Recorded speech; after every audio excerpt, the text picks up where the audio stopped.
नमस्कार। प्रादेशिक समाचार के साथ मैं पूनम करकेट्टा। पहले मुख्य समाचार। नाला विधायक रविंद्रनाथ महतो सर्वसम्मति से दूसरी बार चुने गए झारखंड विधानसभा अध्यक्ष। पक्ष और विपक्ष ने सदन में संतुलन बरकरार रखने का किया अनुरोध। मुख्यमंत्री हेमंत सोरेन ने विधानसभा सत्र को किया संबोधित। कहा, राज्य के सर्वांगीण विकास में सत्ता पक्ष के साथ विपक्ष की भूमिका अहम। हजारीबाग में सीजीएल परीक्षा के परिणाम के विरोध में छात्रों ने बंद किया ऐलान। 4 लेन किया जाम। भाजपा नेता बाबूलाल मरांडी ने परिणाम की सीबीआई जांच की मांग की। राष्ट्रीय स्कूली खेल प्रतियोगिता में अंडर 17 बालिका वर्ग राष्ट्रीय फुटबॉल प्रतियोगिता में झारखंड की टीम हरियाणा को हराकर बनी चैंपियन। और मौसम विभाग ने राज्य के अधिकांश जिलों में कोहरे का जारी किया अलर्ट। कोहरे की वजह से हुए कई हादसे। और अब समाचार विस्तार से। झारखंड मुक्ति मोर्चा के नेता और नाला विधायक रविंद्रनाथ महतो आज सर्वसम्मति से दूसरी बार झारखंड विधानसभा के अध्यक्ष चुने गए। सदन में संतुलन बरकरार रखने के लिए पक्ष और विपक्ष ने विधानसभा अध्यक्ष से अनुरोध किया। मुख्यमंत्री ने श्री महतो की प्रशंसा करते हुए कहा कि उन्होंने सहनशीलता के साथ सदन चलाया और पक्ष विपक्ष के बीच संतुलन बनाया। आपके अध्यक्षता में हम लोगों ने पंचम विधानसभा सत्र को भी बहुत सफलतापूर्वक संपन्न किया। आपने बहुत ही सहनशीलता और संवेदनाओं के साथ सदन को चलाया। निश्चित रूप से सदन में एक पक्ष और एक विपक्ष होते हैं और इन दोनों के बीच में आपने जो संतुलन बनाया और जो दोनों पक्षों का गरिमा रखा, निश्चित रूप से आप इस सदन की गरिमा को और मजबूत करने में अपनी एक अहम भूमिका अदा की है। इधर भारतीय जनता पार्टी के प्रदेश अध्यक्ष और विधायक बाबूलाल मरांडी ने विधानसभा अध्यक्ष से अपील करते हुए कहा कि विपक्षी सदस्यों को थोड़ा अधिक अवसर दें, साथ ही नवनिर्वाचित सदस्यों को भी सदन में अवसर दें। सभी विधायकों का आप संरक्षक है, आप इस बात को जरूर ध्यान रखेंगे।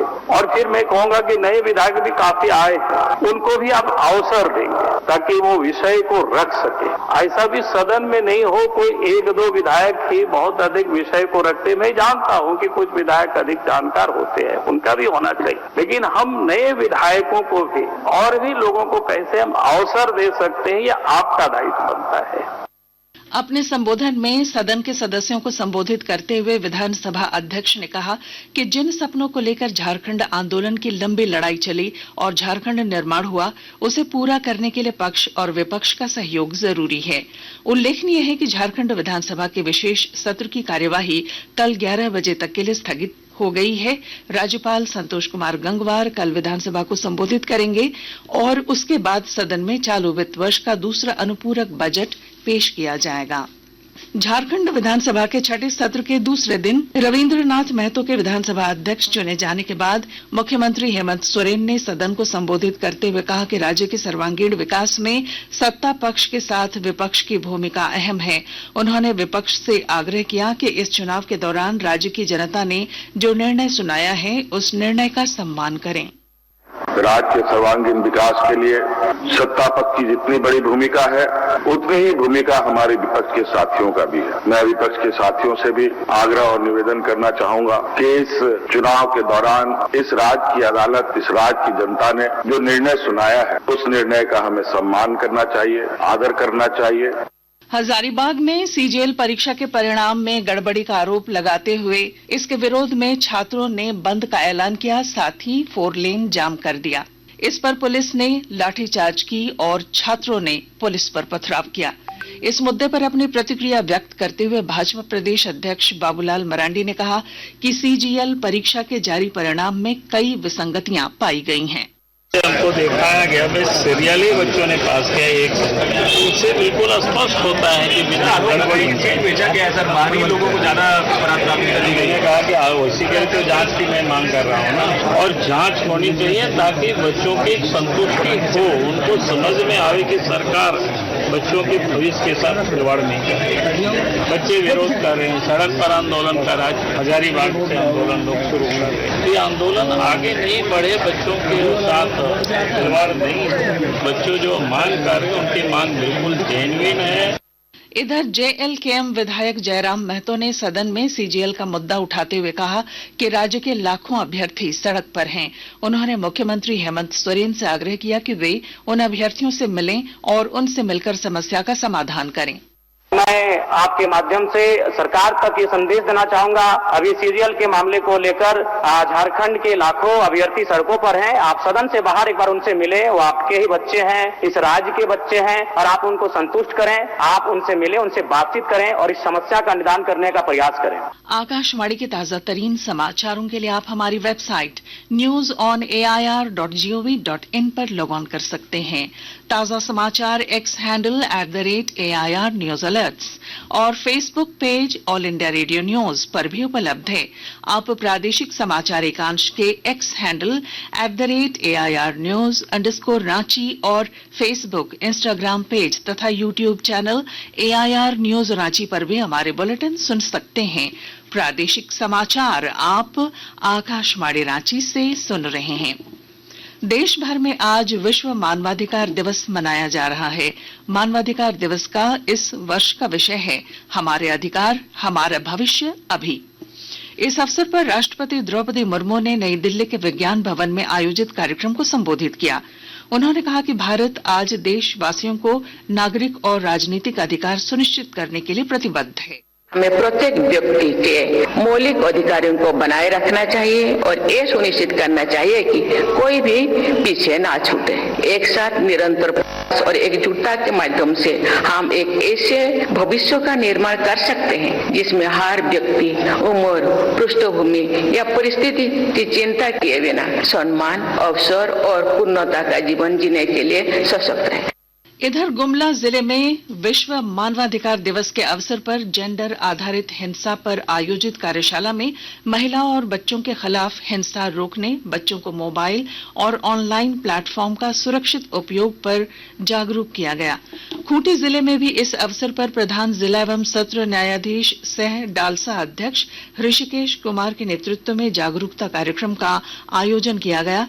आदिम जाति सेवा मंडल विद्यालय डूमरदगा में डालसा सचिव श्रीमती राजश्री अपर्णा कुजूर ने कहा कि लोगों को भेदभाव से बचाने और उनके जीवन को सम्मानजनक और बेहतर बनाने के लिए इसकी शुरुआत की गई। 68वीं राष्ट्रीय स्कूली खेल प्रतियोगिता के अंडर 17 बालिका वर्ग राष्ट्रीय फुटबॉल प्रतियोगिता में झारखंड की टीम हरियाणा को 1-0 से पराजित कर चैंपियन बन गई है। झारखंड की ओर से अनुष्का कुमारी ने 1 गोल किया।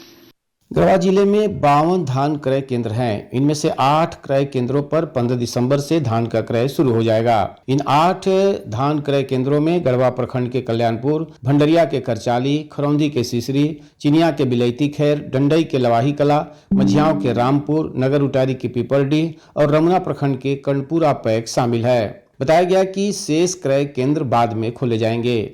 कृषि विभाग ने जिले के 55,000 हेक्टेयर में इस वर्ष धान रोपाई का लक्ष्य लिया था। इनमें से 90% से ज्यादा जमीन पर धान की रोपाई हुई। धान के अच्छे उत्पादन को देखते हुए जिला प्रशासन ने 2 लाख क्विंटल धान खरीद का लक्ष्य तय किया है। विनोद कुमार पाठक, आकाशवाणी समाचार, गढ़वा।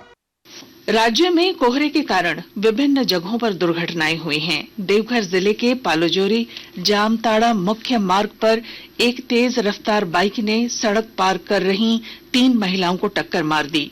2 महिलाओं और बाइक सवार युवक की मौके पर ही मौत हो गई। उधर हजारीबाग के चरही थाना क्षेत्र अंतर्गत हत्यारी मोड़ के निकट सड़क दुर्घटना में लगभग 17-18 लोग घायल हो गए। सुबह घना कोहरा होने की वजह से गाड़ी अनियंत्रित होकर दुर्घटनाग्रस्त हो गई। और राष्ट्रीय राजमार्ग 33 पर रामगढ़ थाना क्षेत्र के चुटुपालू घाटी में सरिया लदा एक ट्रेलर खाई में जा गिरा। हादसे में ट्रेलर के ड्राइवर और खलासी की घटनास्थल पर ही मौत हो गई। मौसम विभाग ने राज्य के अधिकांश जिलों में सुबह कोहरा छाए रहने का अलर्ट जारी किया है। मौसम वैज्ञानिक अभिषेक आनंद ने कहा कि न्यूनतम तापमान में 3 से 4 डिग्री सेल्सियस तक की कमी आएगी।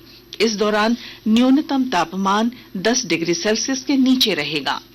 और अब बुलेटिन के आखिर में मुख्य समाचार। नाला विधायक रविंद्रनाथ महतो सर्वसम्मति से दूसरी बार चुने गए झारखंड विधानसभा अध्यक्ष। पक्ष और विपक्ष ने सदन में संतुलन बरकरार रखने का किया अनुरोध। मुख्यमंत्री हेमंत सोरेन ने विधानसभा सत्र को किया संबोधित। कहा, राज्य के सर्वांगीण विकास में सत्ता पक्ष के साथ विपक्ष की भूमिका अहम। हजारीबाग में सीजीएल परीक्षा के परिणाम के विरोध में छात्रों ने बंद किया ऐलान।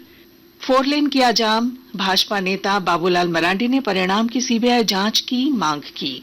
राष्ट्रीय स्कूली खेल प्रतियोगिता में अंडर 17 बालिका वर्ग राष्ट्रीय फुटबॉल प्रतियोगिता में झारखंड की टीम हरियाणा को हराकर बनी चैंपियन। और मौसम विभाग ने राज्य के अधिकांश जिलों में कोहरे का जारी किया अलर्ट। कोहरे की वजह से हुए कई हादसे। और इसके साथ ही आकाशवाणी रांची से प्रादेशिक समाचार का ये बुलेटिन समाप्त हुआ। नमस्कार।